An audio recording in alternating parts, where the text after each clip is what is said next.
So today I am joined with James, the founder of FatRank, and there's multiple different titles for this. Obviously, you've named it zero risk lead generation. Other people might call it no win, no fee. What's the correct terminology for yourself? I suppose it varies on the lead generation service of what we offer. So some people call it no win, no fee lead generation. Quite a lot of people call it commission-based lead generation or performance-based lead generation. Some people call it like pay per sale lead generation. Recently, we've actually started to call it PWYW, which is pay what you want lead generation. So obviously to start this, what we try to do is we try to onboard clients for them to understand the value of our leads, pay us what you think we're worth. And obviously further down the line, if I owned a steakhouse and someone came to me and only paid £10 for the steak and we was wanting maybe £30 or £40, then we'd be like, well, we don't think we want that customer to come back into our restaurant. Same with our lead generation strategy. If we started to generate, let's say, a mortgage broker 100 leads a month and they was only willing to pay us £50 a month, let's say, then the relationship's not really going to work. It's not really going to be a win-win situation. But if they was to see the value and they was starting to say, look, we make good money out of this and we are willing to pay £1,000 a month, we might say, actually, do you know what? This is something that we can work with. We can generate you more leads. We can reinvest that and we can do a pay what you want lead generation strategy, or if they want to call it no win, no fee or commission based. But obviously we start to get quite a lot of questions up front where they want to know everything of the model. And this is what I want you to kind of run through with me now so I can provide this information through to clients. So the first question that I have is, what's the difference between yourself and just going to a normal lead generation? So obviously you've described the pay what you want. Like how does that work? Let's say I'm an accountant. I want more leads. I'm based in Manchester. What do I need to do for us to work together? So the main part is obviously we need to vet how good you are at converting the leads. So we want to quickly check your branding, see whether you're good enough to take our leads. And the reason why this is important is because for a normal accountancy practice, they might be saying, well, it's up to us to decide what marketing company we want to work with. Well, that in normal circumstances is the case. But because we're taking all the risk on and that the accountancy practice has got zero risk for the leads that we're generating. So they don't pay anything for SEO, PPC, social media ads. They don't pay anything for the content, the backlinks, whatever it is, the digital PR campaigns, the pay-per-click campaigns. They don't pay any of that. They don't even pay per lead. They only pay when they convert. So it's up to us to make certain that they're the right company to take our leads because they're not paying anything per lead. And that's the big difference. A normal lead generation company would charge, whether that works or doesn't work with a return on investment for that client, that accountancy practice still need to pay for those inquiries or for that SEO or for that PPC, whether it works or it doesn't. We completely de-risk it, and that's where initially when you said it's zero risk lead generation, that's exactly what we're trying to deliver for our clients. Right, okay. So then my next question is, how are the leads sourced and also qualified as well? So that's a great question, and it's an important question for people to know. So it completely depends on the niche. Majority of our leads are organic SEO. So we will try to rank for long tail, very specific profitable keywords that we know we can rank for within SEO, doing organic SEO. We can use pay-per-click depending on the industry. We can use meta ads, so that could be Facebook ads or Instagram ads. Could use YouTube ads or Twitter ads and stuff like that. We could do some organic social media or organic video rankings as well. It does depend on the niche. So if you came to me and you was a kitchen remodeling kind of business, I'd be looking to try to rank images and rank videos more than actually doing PPC and other things like that, because it's quite a visual type of inquiry that people are searching for. So the honest answer is it depends, but majority of leads is done via SEO or PPC.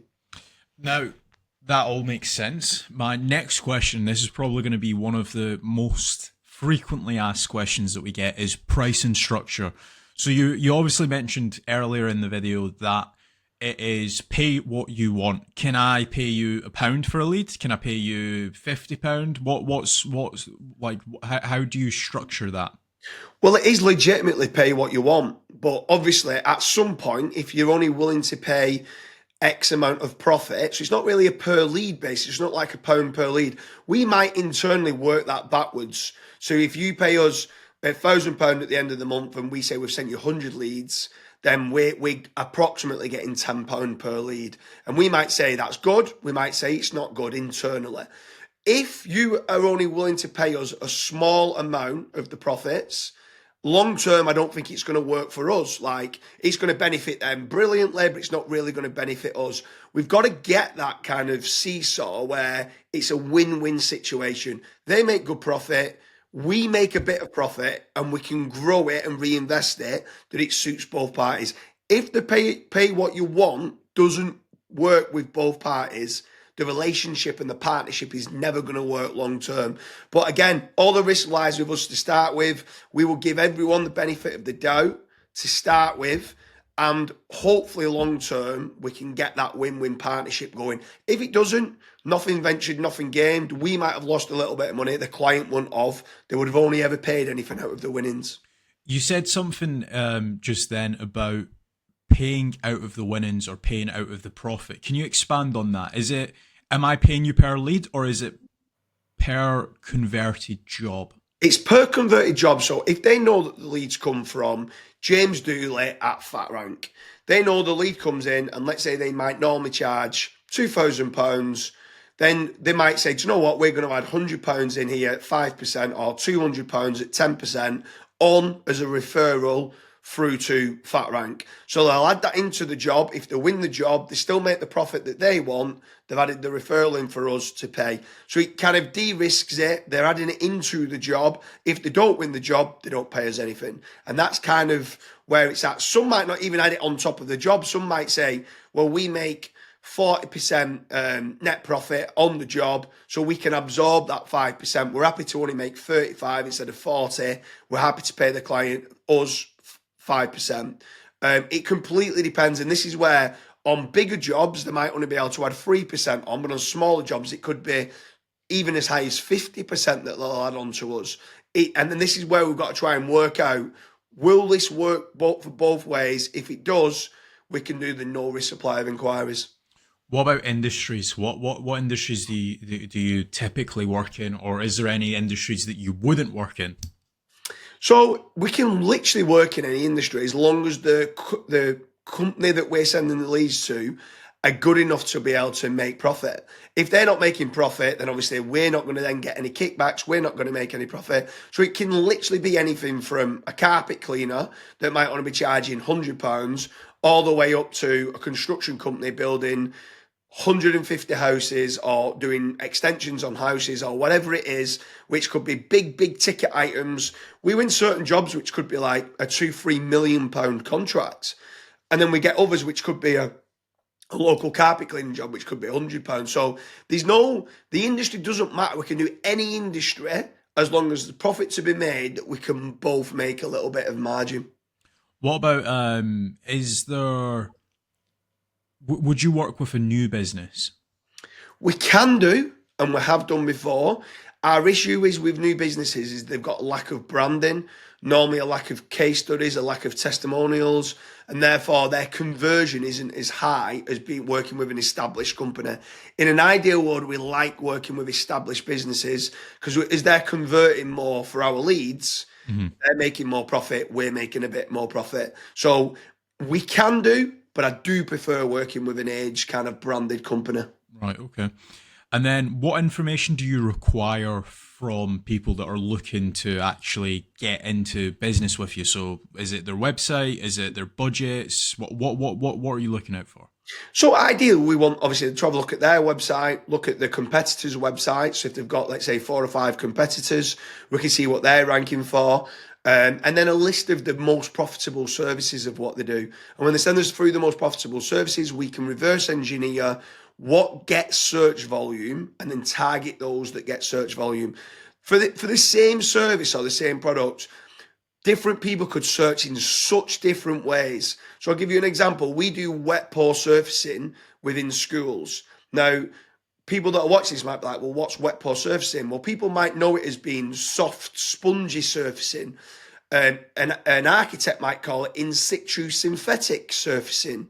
But then a head teacher might call it rubber tarmac, even though it's not tarmac. So for that same keyword, there's lots of different ways that that potential customer could be searching. And that's where we dig deep and we try and do our keyword research to try to find exactly what different people are kind of targeting for us to get those leads that's profitable for the customer and then hopefully add us a little bit of margin on. What about case studies or examples? So we've got hundreds of case studies, hundreds of examples, loads of testimonials. We'll happily send them out. Once we've approved that customer thinking, yes, they're good enough to work with us, I'm happy to send out infinite amount of case studies and testimonials. Ideally, also, we want to see their case studies and testimonials before we accept whether we're going to work with them. This is where the new business scenario comes. In an ideal world, we want them to have some sort of testimonials and case studies, because as they ask it for us, their clients might want to ask it for them, and we want to make certain that they've got good case studies and testimonials as well. Yeah, so that has been our video on the FatRank requirements to actually work with us. If you guys do have any questions, feel free to ask in the comment section. If you want to work with us, head over to fatrank.com, fill in the contact form, and someone within our team will be in touch. Thanks for watching.